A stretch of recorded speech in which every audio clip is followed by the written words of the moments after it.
নমস্কার সবাইকে।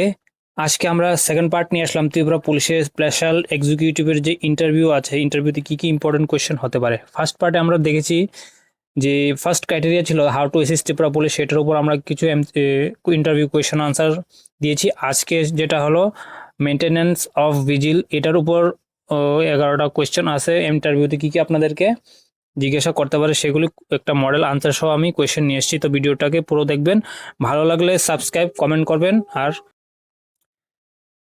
তো চলুন ভিডিওটাকে শুরু করি। এই হলো প্রথম প্রশ্ন, প্রশ্নগুলো বাংলাতেই থাকবে, আনসারগুলো বাংলাতেই থাকবে, ঠিক আছে। তো ফার্স্ট কোয়েশ্চেন হলো নজরদারি বজায় রাখা বলতে আপনি কি বোঝেন, ঠিক আছে। নজরদারি বলতে আপনারা কি বোঝেন, এটা আপনি আনসার দেবেন যখন, সেটা এটাকে আপনি বেস করে নিজের মধ্যে কিছু অ্যাড করতে পারেন, ঠিক আছে। আনসারটা হলো নজরদারি বজায় রাখা মানে ডিউটির সময় সতর্ক, সজাগ এবং মনোযোগী থাকা, যাতে কোনো অভিযোগ, অস্বাভাবিক কার্যকলাপ শনাক্ত করা, অপরাধী প্রতিরোধ করা এবং নির্ধারিত এলাকায় নিরাপত্তা নিশ্চিত করা যায়। এতে বিক্ষোভ ছাড়া ক্রমাগত পর্যবেক্ষণ করা জড়িত, ঠিক আছে। খুব সুন্দর পয়েন্ট। কিছু কিছু শব্দ ওয়ার্ড আছে, এগুলো আপনি ইউজ করে একটা সুন্দর আনসার দিতে পারেন বা এই আনসারটাও আপনি বলতে পারেন, ঠিক আছে। তো চলুন যাই দ্বিতীয় প্রশ্নতে। তো এটা হলো আমাদের দ্বিতীয় প্রশ্ন। প্রশ্নটা হলো নজরদারি প্রতিরোধ করতে পারে এমন কিছু অপরাধ, ঠিক আছে। নজরদারির প্রতিরোধ, কিছু কিছু অপরাধ থাকে যেগুলি নজরদারির দ্বারা আপনারা শনাক্ত করতে পারে, ঠিক আছে। এরকম উদাহরণ বললো পাঁচটা, পাঁচটা এখানে আছে: চুরি ও শীত কাটা, চেন ছিনতাই, মাদক বিক্রি, ইপটিজিং বা হয়রানি করা, সাম্প্রদায়িক সহিংসতা বা দাঙ্গা করা।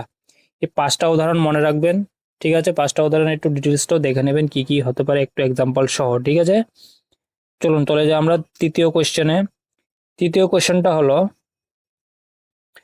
অপরাধ প্রতিরোধ রাতের টোইল মানে হলো আপনার পেট্রোলিং, ঠিক আছে। পেট্রোলিং, ঠিক আছে। অপরাধ প্রতিরোধ করতে রাতে যে পেট্রোলিং করা হয়, এটার ইম্পর্টেন্সটা কি বলতে চাইছে ওরা, ঠিক আছে।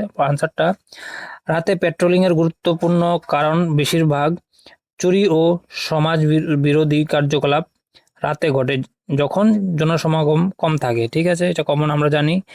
নিয়মিত পেট্রোলিং অপরাধীদের মধ্যে ভয় তৈরি করে এবং নাগরিকেরা আশ্বস্ত করে যে এলাকাটি সুরক্ষিত আছে। খুব সুন্দর আনসারটা, এটা আপনি দিতে পারেন, ঠিক আছে। চলুন যাই আমরা চতুর্থ প্রশ্ন। চতুর্থ প্রশ্নটা হলো স্পেশাল এক্সিকিউটিভদের কি কি সতর্কতা নেওয়া উচিত, ঠিক আছে। আপনাদের এটা জব স্পেসিফিক কোয়েশ্চেন। সতর্ক দেখুন, সতর্ক থাকুন এবং ঘুমানো বা অপ্রয়োজনীয় ফোন ব্যবহার করবেন না, অ্যালার্ট থাকতে হবে। যখন সম্ভব জোড়ায় জোড়ায় চাই এবং ডিউটি অফিসারের সাথে যোগাযোগ রাখুন, ঠিক আছে। জোড়ায় চলুন এবং মানে গ্রুপে থাকুন, একা একা কোনো সন্দেহজনক এরিয়াতে চলাটা রিক্সি হয়ে যাবে, ঠিক আছে। তো জোড়ায় থাকতে বলছে আর ডিউটি অফিসারের সাথে যোগাযোগ রাখতে বলা হয়েছে। তারপর হলো ঘুষ বা সুবিধা গ্রহণ করবেন না, ঠিক আছে, একটা জিনিস। আর একটা হলো সমস্ত অস্বাভাবিক কার্যকলাপ তাৎক্ষণিকভাবে নোট করুন এবং রিপোর্ট করুন। কিছু অস্বাভাবিক মনে হলে ওটাকে নোট করে ইনফর্ম করতে হবে সিনিয়রকে, ঠিক আছে। দেন কোয়েশ্চেন নম্বর 5, পুলিশের পেট্রোলিং টোয়েল মানে পেট্রোলিং, পেট্রোলিং বিট সিস্টেম মানে কি, বিট সিস্টেমটা কি এটা বুঝতে চাইছে, ঠিক আছে। এটা আপনার একটু টেকনিক্যাল হয়ে যাবে, এটা অবশ্যই ভালো করে পড়ে যেতে হবে। বিট সিস্টেম হলো পেট্রোলিং দেওয়ার একটি পদ্ধতি যেখানে একটি নির্দিষ্ট এলাকা বা রুট একজন পুলিশ কর্মী বা স্পেশাল এক্সিকিউটিভকে বরাদ্দ করা হয়। তারা নিরাপত্তা নিশ্চিত করতে এবং তথ্য সংগ্রহ করতে নিয়মিত এই এলাকায় পেট্রোলিং দেয়। মানে আপনাকে একটা স্পেসিফিক জায়গা দেওয়া হবে, ওখানে আপনারই দায়িত্ব থাকবে পেট্রোলিং করা, ঠিক। সেটাই হলো বিট সিস্টেম। হলো কোয়েশ্চেন নম্বর 6। 6-এর প্রশ্নটা হলো অপরাধীর অপরাধ প্রতিরোধ ও শনাক্তকরণের মধ্যে পার্থক্য কি। অপরাধ প্রতিরোধ আর শনাক্তকরণ। অপরাধ প্রতিরোধ হলো নজরদারি সচেতনতার মাধ্যমে যে কোনো অপরাধ ঘটার আগে তা বন্ধ করা। অপরাধ ঘটার আগে বন্ধ করা হলো প্রতিরোধ। আর শনাক্তকরণ হলো ইতিমধ্যে সংঘটিত যে কোনো অপরাধ চিহ্নিত করা এবং তদন্ত করা, ঠিক আছে। খুবই সিম্পল কোয়েশ্চেন, আনসারটা আশা করি আপনারা দিতে পারবেন। কোয়েশ্চেন নম্বর 7, আইন শৃঙ্খলা বিঘ্নিত করতে পারে এমন পরিস্থিতি, ঠিক আছে। আইন শৃঙ্খলা বিঘ্নিত করতে পারে কয়েকটা পরিস্থিতি উদাহরণ দিতে বলছে। আনসারটা হতে পারে: 1, সাম্প্রদায়িক বা ধর্মীয় বিরোধ; 2, রাজনৈতিক সমাবেশ বা নির্বাচনের সংক্রান্ত সহিংসতা; মারামারির দিক নিয়ে যাওয়ার জমি জমা সংক্রান্ত বিরোধ। ঠিক আছে, কয়েকটা এক্সাম্পল দিতে হবে। তারপর কোয়েশ্চেন নম্বর 8, সাম্প্রদায়িক উত্তেজনার সময়ে আপনার ভূমিকা কি? সাম্প্রদায়িক, ঠিক আছে, আপনার ভূমিকা কি থাকতে পারে এরকম কোনো উত্তেজনা হলে? আনসারটা দিতে পারেন সংবেদনশীল এলাকায় নজরদারি বাড়ানো। ঠিক আছে, সংবেদনশীল যে এরিয়াটা আপনার মনে হতে পারে যে এখানে কিছু হতে পারে, সেখানে নজরদারি করতে হবে। গুজব রটানোর বিষয়ে পুলিশকে রিপোর্ট করা। মানুষদের মধ্যে জমায়েত দেখে নিরুৎসাহিত করে শান্তি বজায় রাখতে এবং সাহায্য করা। পুলিশকে পরিস্থিতি নিয়ন্ত্রণে সহায়তা করা। এই আনসারটা আপনার নয়।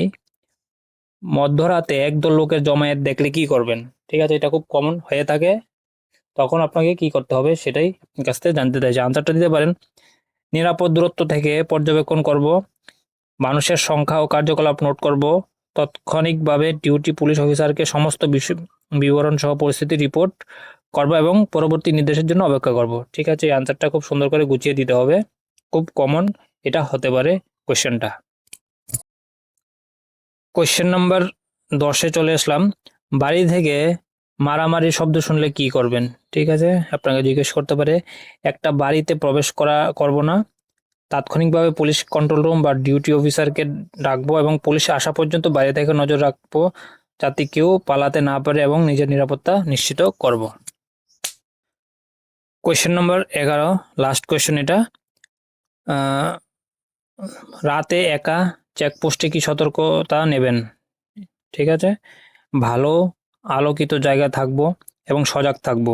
সন্দেহজনক যানবাহন বা ব্যক্তিদের বিবরণ নোট করব। যে কোনো হুমকির বিষয়ে তাৎক্ষণিকভাবে ডিউটি অফিসারকে জানাবো। একা বিপজ্জনক ব্যক্তিদের মোকাবেলা করব না। ঠিক আছে, এজ এ স্পেশাল এক্সিকিউটিভ পাওয়ার দেওয়া হবে না, তো সব কিছুই অবজারভেশন ভিজিল থাকতে হবে। তো এই পার্টটা আপনাদের জন্য খুবই ইম্পর্ট্যান্ট। এখান থেকে আরও এমসিকিউ অবশ্যই আপনাদেরকে বলবো ফিউচার ভিডিওতে, তো চ্যানেলকে সাবস্ক্রাইব করে রাখবেন। আজকের জন্য এটাই, ধন্যবাদ।